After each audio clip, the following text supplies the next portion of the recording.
Hello बच्चों, नमस्कार। आप सभी को स्टडी विद दक्ष में आप सभी का स्वागत है।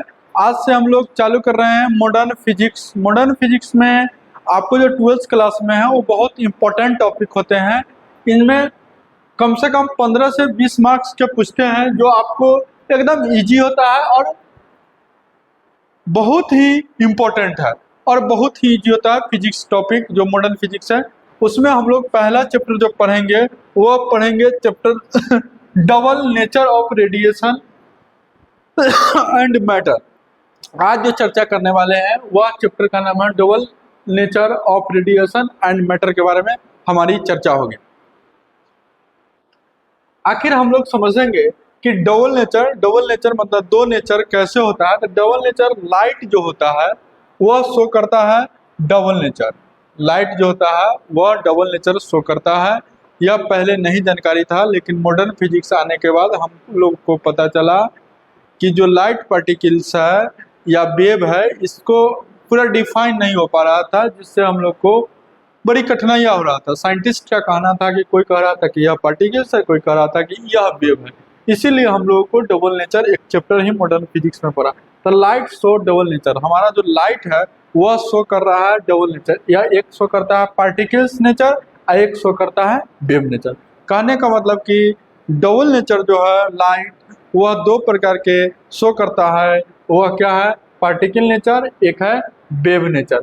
अब आगे हम लोग बात करते हैं कि Planck's quantum theory of light और फोटोन थ्योरी, इसी को कहा जाता है कि Planck quantum theory of light और प्लैंक थ्योरी हम किसको कहते हैं।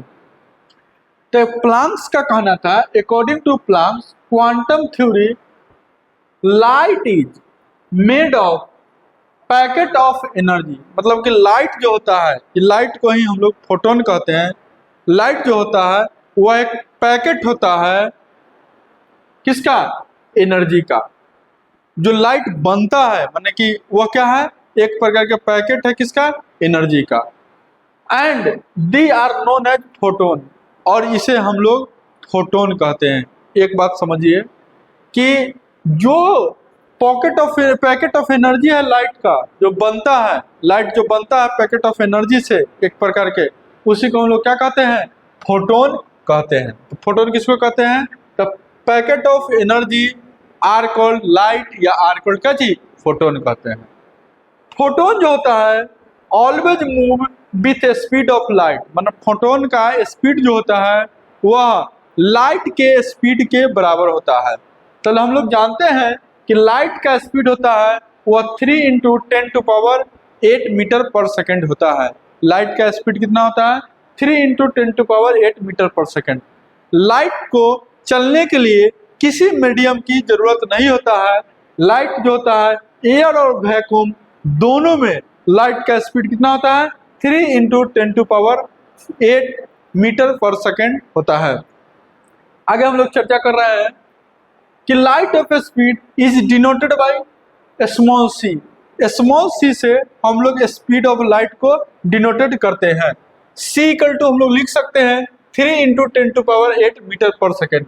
हम आगे लिखे हैं लाइट को पास होने के लिए किसी भी माध्यम की आवश्यकता नहीं होती है। मैंने लाइट को चलने के लिए, कहीं जाने के लिए किसी भी माध्यम की आवश्यकता नहीं होती है, लेकिन साउंड को चलने के लिए माध्यम की आवश्यकता होती है। आगे क्वेश्चन इसी से पूछता है आपको एग्जामिनेशन में कि स्पीड ऑफ लाइट या फोटोन का स्पीड कितना होता है। तो ऑप्शन है 3 × 10⁸ या 3 × 10⁸ मीटर इंटू सेकेंड, 3 × 10⁸ मीटर पर सेकेंड, 3 × 10⁸ मीटर पर सेकेंड स्क्वायर, या इस सारे ऑप्शन है। आपको जितना भी गलतियां हो सकते हैं उसको हमने दिया है। 3 × 10⁸ मीटर पर सेकेंड लाइट का स्पीड होता है। यह ऑब्जेक्टिव क्वेश्चन आपसे पूछ सकता है। हम लोग वैक्यूम कभी लिखा हुआ रहेगा या फ्री स्पेस लिखा हुआ रहेगा, बात सेम है। जहां भी एयर न उपलब्ध हो उसे वैक्यूम कहते हैं। जहां भी एयर उपलब्ध नहीं हो, माने एयर नहीं हो, उस चीज को हम लोग क्या कहते हैं? वैक्यूम कहते हैं। एयरलेस मतलब vacuum. Explain quantum theory of photon. आपसे क्वेश्चन आ सकता है कि एक्सप्लेन कीजिए क्वांटम थ्योरी ऑफ फोटोन को। आगे एनर्जी ऑफ फोटोन, माने फोटोन का एनर्जी क्या होता है उसके बारे में हम लोग जानते हैं कि एनर्जी को डिनोटेट करते हैं कैपिटल ई से। ई जो होता है वो फ्रीक्वेंसी के डायरेक्टली प्रोपोर्शनल होता है, तो E directly proportional to mu, तो E equal to H nu. H क्या है, तो एच जो है वो प्लांक कांस्टेंट है। ई एनर्जी हो गया फोटोन का, एच जो होगा वो प्लांक्स कांस्टेंट होता है। या प्लांक्स कांस्टेंट का आप लोगों को वैल्यू याद करके रखना है 6.626 इंटू 10⁻⁻34 जूल सेकंड। यह आपको बहुत ही इंपॉर्टेंट यूनिट को ध्यान में रखना है। न्यू जो होता है वो फ्रीक्वेंसी होता है। न्यू का फॉर्मूला हम लोग जानते हैं कि 1/T होता है, मतलब कि टाइम होता है। आगे यूनिट का खेला हम लोग, ई बराबर एच न्यू, तो ई का जानते हैं 6.626 इंटू 10⁻⁻34 जूल सेकंड इंटू 1/सेकंड, सेकंड से सेकंड कट गया तो क्या जाएगा जूल। तो हम लोग ऐसे भी जानते हैं कि एनर्जी का ऐसा यूनिट क्या होता है, जूल होता है। ई बराबर एच न्यू, यह फॉर्मूला है। आप लोगों को ऑब्जेक्टिव में भी क्वेश्चन आ सकता है, इसलिए ध्यान रखेंगे कि यूज में आपको आएगा। क्लियर हुआ। अब हम एक बात चर्चा कर रहे हैं, वह चर्चा कर रहे हैं हम लोग वैक्यूम पर, कि सर आखिर वैक्यूम क्या होता है। बहुत सारे चीज में हम लोग को क्या होता है कि वैक्यूम को क्रिएट करने के लिए वैक्यूम, देखिए वैक्यूम सर क्या होता है।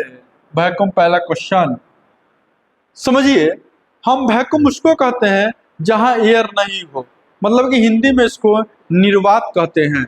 एयरलेस जो होता है उसी को वैक्यूम कहते हैं। लाइट को चलने के लिए वैक्यूम या पाथ की आवश्यकता नहीं होता। लाइट सघन माध्यम या विरल माध्यम कहीं भी चल सकता है, कोई भी माध्यम की आवश्यकता नहीं होता है। तो हम लोग वैक्यूम समझेंगे उसी को कहते हैं, उसको जिसको हम लोग फ्री स्पेस कहते हैं। क्या कहते हैं, फ्री स्पेस को ही हम लोग क्या कहते हैं, वैक्यूम कहते हैं। ध्यान रखेंगे, फ्री स्पेस को क्या कहते हैं, वैक्यूम कहते हैं। क्लियर हुआ। इसके आगे हम लोग कल पढ़ेंगे। नेक्स्ट आगे इससे एनर्जी से रिलेटेड क्वेश्चन को भी देखेंगे और आगे बात भी होगी। धन्यवाद आप सभी का। इसी प्रकार आप लोग जुड़े रहिए।